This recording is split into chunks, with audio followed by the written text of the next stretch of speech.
Aujourd'hui, tout le monde est dans les starting blocks pour que ces jeux se passent bien.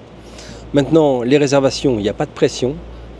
Mais par contre, quand je regarde les réservations sur l'aérien, on voit que les vols sont plutôt complets. Donc on se dit, il va y avoir quand même un flux important sur ces Jeux Olympiques. Maintenant, l'inquiétude pour les restaurateurs, si je prenais que les restaurateurs parisiens par exemple, c'est de dire à quel moment leur quartier va être coupé des flux.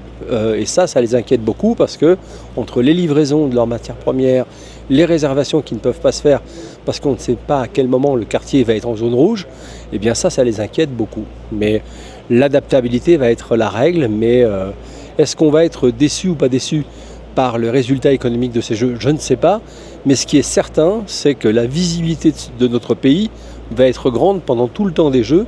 Donc les retombées après les Jeux vont être intéressantes parce qu'on voit déjà des réservations qui tombent après septembre.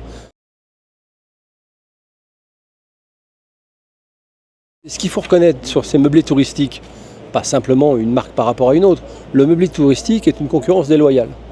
Donc le premier syndicat à avoir levé le voile, c'est l'UMI.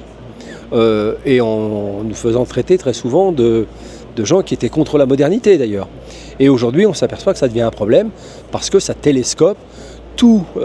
C'est une dérégulation pour l'hôtellerie-restauration, mais pas seulement, c'est aussi une dérégulation pour la politique du logement dans tous les pays. Donc c'est normal qu'il y ait une inquiétude à ce sujet. Les maires de France s'inquiètent, et maintenant, ce n'est pas simplement les villes françaises, les maires français, mais l'Europe s'inquiète de cette dérégulation du marché du logement.